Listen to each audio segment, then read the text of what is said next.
We've recently discovered that there are about 35 million people in slavery around the world today. Now, slavery occurs almost any time that someone's made vulnerable and doesn't have the protection of the rule of law. If you want to understand the presence of slavery, you have to understand the presence of corruption in most countries. We need leaders we can actually believe. Whether they're corporate, governmental, military, have an enormous responsibility. We're talking about people developing a higher level of consciousness than we've had up to now, enabling humanity to actually evolve because we have to. When we all come together as leaders and people, elders and young, we can make the world the one we want, because no one is free as long as others are not. Let all of us come together to make the 21st century the century of humanity.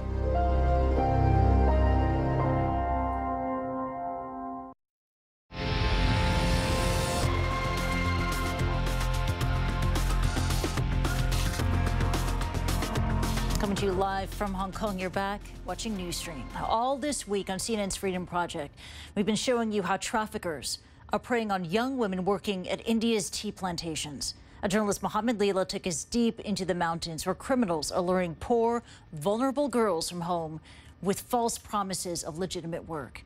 Now, joining me with a closer look at the problem is Catherine Collar from the rights group Stop the Traffic. And Catherine, thank you so much for joining us here in the program. And first, let's talk about the scale of the problem. How many girls working in the tea industry are being lured and exploited by human traffickers?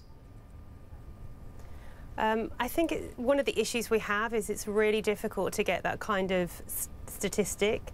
You will hear that a lot of different reports will give you a different amount. And certainly Stop the Traffic is trying to look into how do we get a more reasonable estimation around what is actually going on. Understood. Yeah, but we know that there are definitely... And it's your understanding it's happening not just in India, but other tea-producing countries as well, right? Oh, certainly. We know that it's happening all around the world in all sorts of different commodities. But in tea, we know it's happening in Sri Lanka, Kenya. In every place that there's a product being made, there will be people who are in what we call modern-day slavery and will be trafficked into those situations. And let's talk about the solution now, starting with retailers. What can and what should retailers do to end the abuse? I think one of the important things is collaboration. So consumers want to be able to buy products that they know are going to be free from modern-day slavery and trafficking.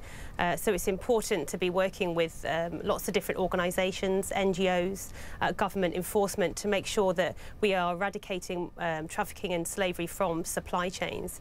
The biggest issue, as I said before, is that we do not know the extent of this global crime. So what Stop the Traffic is looking at doing is creating intelligence-led prevention, so gathering data from all around the world, overlaying it and then analysing it to find out what the specific global trends are in particular regions and countries. I think that's really, really key for retailers to be connecting in with people that are gathering that information.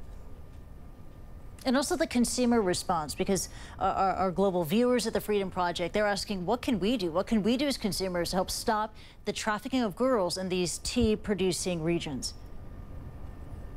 I think it's really important that consumers realise they have a powerful voice to be able to speak to government, to be able to speak to suppliers and companies, to say that they want to be able to choose their brands, to choose their products, but know that nobody's been exploited in it. So talking to business is really key. We often run petitions, we often run conversations with businesses and governments around how together we can make a change. Consumers, everyday people, are incredibly powerful. So we want people to be able to take action really simply. All right, Catherine Collar, Stop the Traffic. Thank you so much for joining us in the program, giving us some concrete steps, concrete action points that we should take. Thank you and take care. Now, Google says that AlphaGo's victory, it shows how AI or artificial intelligence can find solutions that we've never even thought of. Now, after the